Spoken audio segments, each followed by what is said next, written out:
यानंतर बघूयात राज्यात चर्चेत आलेल्या हनी ट्रॅपनं अनेकांची झोप उडवली। एका बड्या राजकीय नेत्याच्या बोलण्यामुळे चर्चेला तोंड फुटले। मात्र गेल्या महिन्याभरापासून दबक्या आवाजात चर्चा सुरू आहे।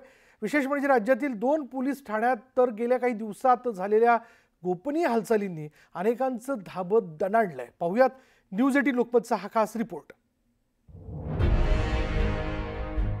हनी ट्रॅपमध्ये काही बडे नेते आणि उच्चपदस्थ अधिकारी अडकल्याची कुजबूज अनेक दिवसांपासून सुरू होती।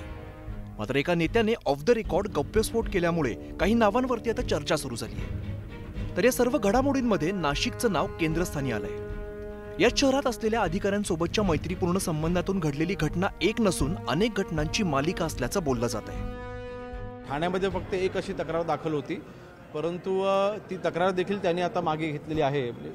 दोघाही व्यक्तींनी एकत्र मिळून आमची जे काही विषय होता आमचा हा मिटलेला आहे। त्यामुळे समन्वयाने त्यांनी तक्रार जी होती ती मागे घेतली गेलेली आहे। त्या व्यतिरिक्त अजून कुठल्याही अशा प्रकारची तक्रार ही ठाणे या विभागाकडे आलेली नाही।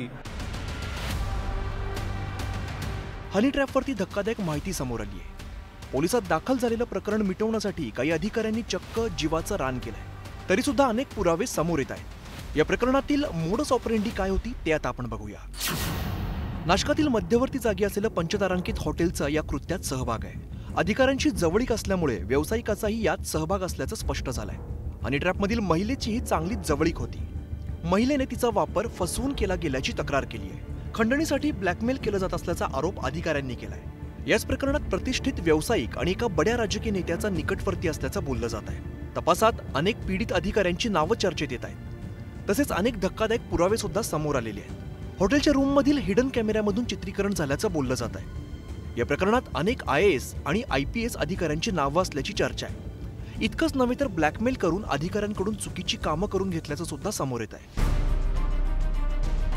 या प्रकरणामध्ये खरं तर उच्चपदस्थ अधिकारी पीडित आहेत का?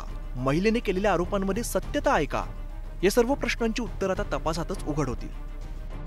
या प्रकरणामध्ये खंडणी मागण्याचाच प्रकार आणि षड्यंत्र असल्याचा आरोप जे अधिकारी करतायत तोही खरा असेल तर अनेक प्रश्न आज अनुत्तरित जरी असले तरी राज्य सरकारनं या सगळ्याच विषयांची गंभीर दखल घेणं अत्यंत आवश्यक आहे। कारण जर का अशा प्रकारे राज्यातल्या बड्या अधिकाऱ्यांना वेठीस धरून किंवा खरोखर हनी ट्रॅपमध्ये अडकवून जर का अनेक अर्थपूर्ण कामं त्यांच्याकडनं करून घेतली जात असेल तर नुकसान मात्र जनतेचंच आहे। प्रशांत बाग, न्यूज 18 लोकमत, मुंबई।